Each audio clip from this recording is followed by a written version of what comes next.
আমার বাসার ছোট বড় সবার অনেক বেশি পছন্দের ভর্তা হচ্ছে এই চিকেন ভর্তাটা। তো এই ভর্তাটা করার জন্য প্রথমে হচ্ছে আমি এখানে মুরগির বুকের মাংস নিয়েছি ৫ পিস, ছোট, ছোট টুকরা করে নিয়েছি। একটাই বুকের মাংস ছিল, সেটাকে এভাবে ছোট, ছোট কিউব করে কেটে নিয়েছি। তারপরে এখন দিচ্ছি আদা বাটা আর দিচ্ছি এখানে পেঁয়াজ কুচি, তারপর হচ্ছে রসুন দিয়েছি।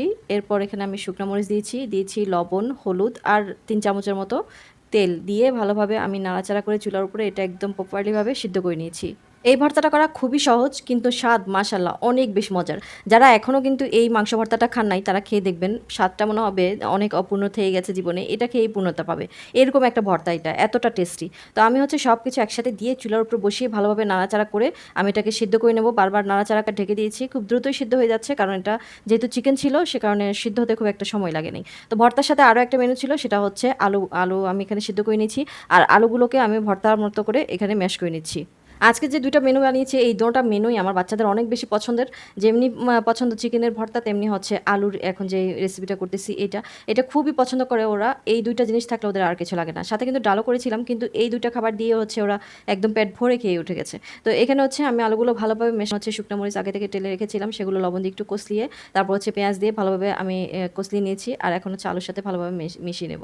যেরকম আলু ভর্তা করে ঠিক সেরকমই এখানে এক্সট্রা কোনো কিছু দিই নেই, একবার মতোই। জাস্ট আমি সরিষার তেল বা কোনো তেল এখানে ইউজ করি নেই। এখন হচ্ছে আমি সব কিছু ভালোভাবে মিশিয়ে তারপর হচ্ছে এখানে আমি অল্প করে লিচি যেরকম কাটি আমরা রুটি বানানোর জন্য ডো নিই ঠিক সেরকম করেই ডো নেব। নিয়ে হচ্ছে এখানে আমি এভাবে হাতের মধ্যে ময়দা দিয়ে ময়দার মধ্যে গড়িয়ে তারপর হচ্ছে এরকম করে আমি চ্যাপটা করে দিচ্ছি। এখানে চাইলে গোল শেপও দেওয়া যায়, আবার চাইলে এরকমও দেওয়া যায়, মানে নিজের ইচ্ছা মতো আলুর চপের মতো যেরকম ইচ্ছা সেরকম দেওয়া যায়।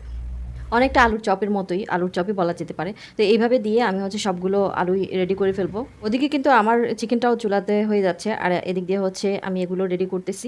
এগুলো রেডি করে তারপর হচ্ছে এগুলো আমি ডুবো তেলে ভেজে নিব। এই রান্নাটা কিন্তু খুবই দারুণ হয়, খুবই মজার হয়। আলুর ভর্তা বানালে সাধারণত একটা টেস্ট আর এইভাবে বানালে আরেকটা টেস্ট। মানে এইভাবে করে বানালেই শুধু এগুলো দিয়েই আমার বাচ্চারা খেয়ে উঠে যাবে, এত বেশি পছন্দ করে এগুলো। তো সরাসরি আলু ভর্তা যদি করতাম তাহলে কিন্তু ওরা কখনোই খেত না। তো এইভাবে করে যদি বানিয়ে দেওয়া যায় তাহলে কিন্তু খুবই মজার হয় খাবারটা। আর এই আলুগুলো কিন্তু ভাজতে হয় একদম হাই হিট দিলে তারপর এগুলো একদম পারফেক্টভাবে হয়। এগুলো মৃত্যু তাপে বা মধ্যম আঁচে এগুলো কিন্তু হয় না। এগুলো হচ্ছে ফেটে ফেটে যায়, ভেঙে চুরে একাকার হয়ে যায়। হাই হিটে ভাজলে এগুলো একদম পারফেক্ট হয়। তো এদিক দিয়ে হচ্ছে আমার যে চিকেনগুলো ছিল ভর্তার সেগুলো কিন্তু হয়ে গেছে। এখন হচ্ছে আমি শিলপাটা এগুলো বেটে নিব।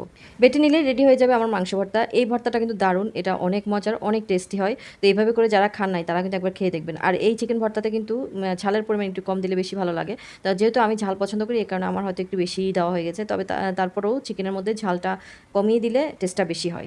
তো আমি হচ্ছে ভর্তাটা পিষে আমি রেডি করে ফেলেছি। আমার বাসায় কিন্তু এরকম ভর্তা হলে আর কিছু লাগে না, সবাই এত বেশি পছন্দ করে, ছোট থেকে বড় সবাই কিন্তু আমরা ভর্তা লাভার।